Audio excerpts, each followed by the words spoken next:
Pakistani drama इक़्तिदार में हम देखेंगे कि इसमें धमाकेदार ट्विस्ट आया है, क्योंकि इसमें जो है मेहरू के भाई सानी की मौत हो जाती है, वो भी शाहनवाज़ के भाई के हाथों। तो इसीलिए इसमें वो थप्पड़ भी मारती है सबके सामने। तो यही सब इसमें होने वाला है। तो होता क्या है कि जब अमल के बाबा की तबीयत ख़राब हो जाती है तो शाहनवाज़ और उसकी अम्मी जो है देखने के लिए जाते हैं। तो उनको जो है हार्ट अटैक की प्रॉब्लम आई होती है। तो वो कहते हैं डॉक्टर कि इनको खुशी चाहिए कैसे भी करके। तो वो उनसे वादा करते हैं, लेते हैं कि तुम मुझे वादा करो, मेरी अमल की जो है एंगेजमेंट करा दो, फिर शादी बेशक कभी भी कर लेना।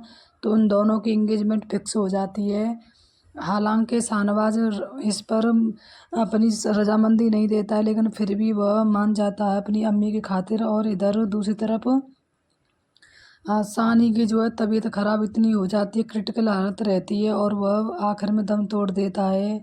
और ये सब जो है उसके परिवार पर एकदम ये मान लो कि पहाड़ टूट पड़ा हो, क्योंकि सानी के अब्बू तो थे ही नहीं। सानी था जिसके ऊपर उसकी माँ और उसकी बहन दोनों निर्भर थीं, लेकिन अब सानी भी चला गया उन्हें छोड़कर। तो इसीलिए अब मेहरू तो बिल्कुल बौखला गई है और पागल सी हो गई है, क्योंकि वो जान से ज़्यादा प्यार करती थी अपने सानी को। और होता क्या है कि जब उसके जनाजे को लेकर जा रहे होते हैं तो वो उस टाइम पर कसम खाती है। मेहरू कहती है कि मैं इसकी मौत का बदला लेकर रहूँगी, चाहे जो भी हो जाए, मुझे दुनिया से लड़ना पड़े। फिर वह वहाँ से फिर फ़ोन करती है, फ़ोन कोई उठाता नहीं है। तो फिर वह सीधे जाती है और वहाँ पर शाहनवाज़ और उसकी अमल की शादी हो रही, वो एंगेजमेंट हो रही होती है। तो वहाँ पर सारे मीडिया वाले और बहुत बड़े बड़े लोग इकट्ठे होते हैं। वहाँ पर पूरी महफिल सजी होती है और गीत नाच भी चल रहे होते हैं। तो उसी बीच में मेहरू पहुंचती है और जाकर वह उसके छोटे भाई को थप्पड़ मार देती है। और ये सब जो है तमाशा सब देखते रह जाते हैं। और मीडिया वाले, ये खबर तो फिर समझ लो कि मीडिया के सामने आ ही गई। और इस पर फिर शाहनवाज़ जो है थप्पड़ उछाड़ता है और उसको मारने वाला होता है। तो इतने में ही उसकी माँ जो है उसके हाथ को रोक देती है और कहती है कि शाहनवाज़ खुद के गुस्से को कंट्रोल करो और कोई बात नहीं।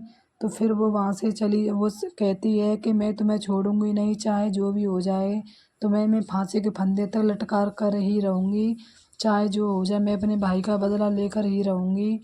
और वो ऐसा कहकर वहाँ से आ जाती है। और फिर उसके बाद में वहाँ पर उसके शाहनवाज़ और उसकी अम्मी जो है बात कर रहे होते हैं। तो उसकी अम्मी कहती है कि शाहनवाज़ तुम्हें गुस्से से काम नहीं लेना होगा, क्योंकि हम राजनीति में रहते हैं और मीडिया के हाथों बात पड़ गई है पल्ले। तो अब मीडिया तो इसको उछाल उछाल कर कहाँ से कहाँ पहुँचा देगी, और सब लोग जो है इसके साथ ही हैं, इसीलिए तुम खुद अपने आप को संभालो।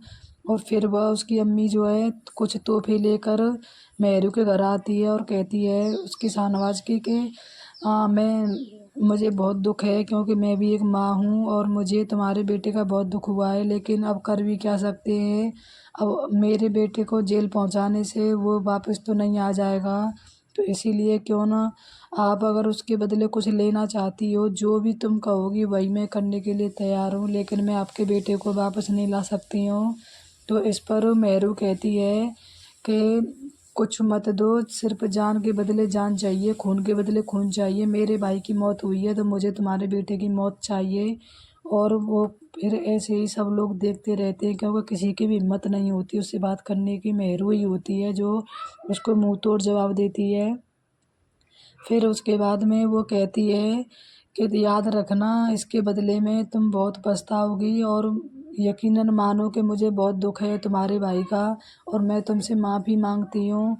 तो मेहरू जो कहती है कि मुझे माफ़ी मांगने की या मंगवाने की कोई ज़रूरत नहीं है, आप यहाँ से जल्दी जाओ, और हमें बिल्कुल भी पसंद नहीं कि तुम हमारे घर दोबारा आओ कभी भी।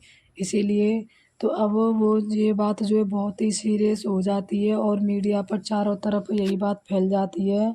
तो उसके चाचा जो होते हैं मेहरू के, वो कहते हैं कि मेहरू, तुमने बदनामी करवा के रख दी है और तुम मीडिया पर हमारे घर की बेटियां आ रही हैं, मुझे ऑफिस वाले जो हैं जीने भी नहीं दे रहे हैं और कह रहे हैं कि तुम्हारे घर की लड़कियां तो मीडिया में उछल रही हैं।